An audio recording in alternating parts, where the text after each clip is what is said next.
Assalamualaikum warahmatullahi wabarakatuh. Perkenalkan, nama saya Mutiara Cahya Dewi dari kelas 23 KTB. Di sini saya akan mempresentasikan sistem informasi akuntansi dengan materi landasan konseptual sistem informasi akuntansi. Di sini saya akan membahas bab 1 dalam sistem informasi akuntansi, yaitu sebuah tinjauan menyeluruh. Yang pertama yaitu ada data dan informasi. Data adalah sesuatu yang disimpan dalam sebuah sistem dapat berupa angka, tanggal, nama, alamat, dan lain-lain. Sedangkan informasi bernilai saat manfaatnya melebihi biaya mengumpulkan, memelihara, dan menyimpan data. Di sini ada contoh. Contoh yang pertama itu ada 4, 9, 16, Peta Sejahtera, 96, 3, 300.000, dan 900.000. Pada contoh di atas memperlihatkan data jika data-data tersebut ditempatkan dalam konteks yaitu faktur penjualan yang dimana akan memiliki arti dan dianggap sebagai informasi.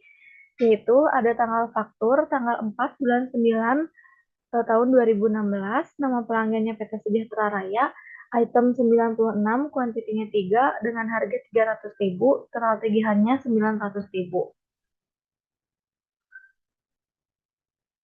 Dan selanjutnya yaitu ada manfaat informasi. Manfaat informasi yang pertama yaitu relevan. Informasi dibutuhkan untuk pengambilan keputusan, misalnya keputusan untuk menjual secara kredit ke pelanggan, memerlukan informasi tentang riwayat piutang usaha pelanggan. Yang kedua yaitu ada andal. Andal di sini informasi bebas dari bias. Yang ketiga yaitu ada lengkap, tidak menghilangkan aspek-aspek dari peristiwa atau aktivitas yang penting. Yang keempat yaitu ada tepat waktu, informasi harus disediakan tepat waktu untuk pengambilan keputusan.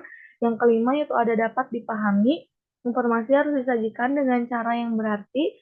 Yang keenam yaitu ada dapat diakses tersedia saat dibutuhkan.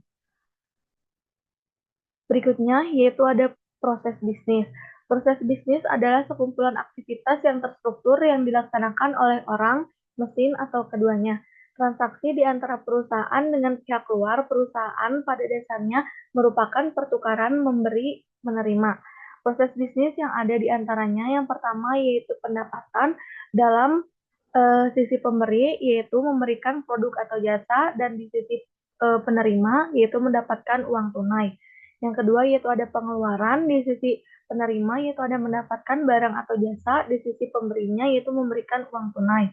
Yang ketiga yaitu ada produksi, di sisi pemberinya yaitu memberikan tenaga kerja dan bahan baku langsung, di sisi penerimanya mendapatkan uang tunai. Yang keempat yaitu ada penggajian, di sisi pemberi yaitu memberikan uang tunai, di sisi penerima yaitu mendapatkan tenaga kerja. Yang kelima yaitu pendanaan, di sisi pemberi memberikan uang tunai, di sisi penerima yaitu mendapatkan uang tunai.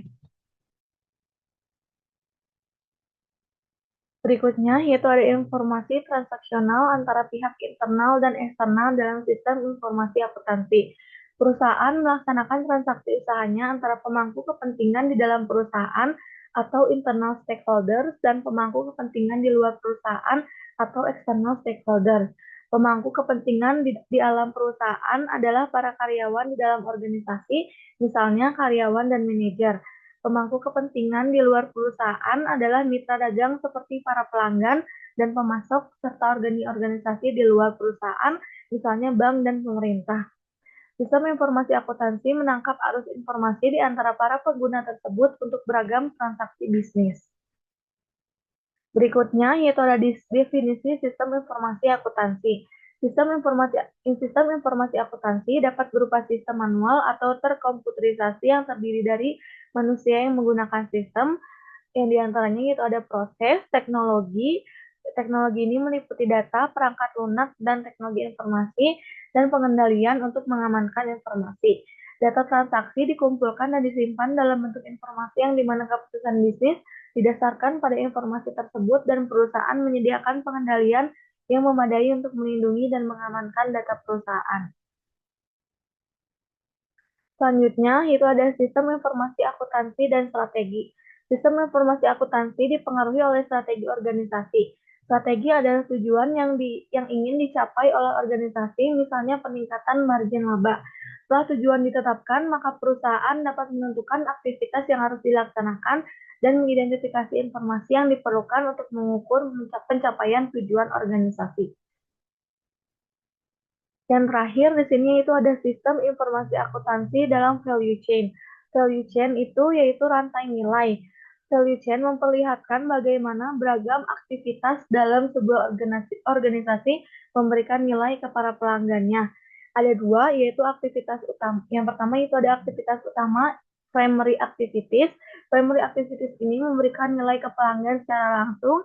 Dan yang kedua yaitu ada aktivitas pendukung atau support activities. Support activities ini memungkinkan aktivitas-aktivitas utama menjadi efektif dan efisien. Sekian presentasi dari saya. Mohon maaf bila banyak kesalahan. Wassalamualaikum warahmatullahi wabarakatuh.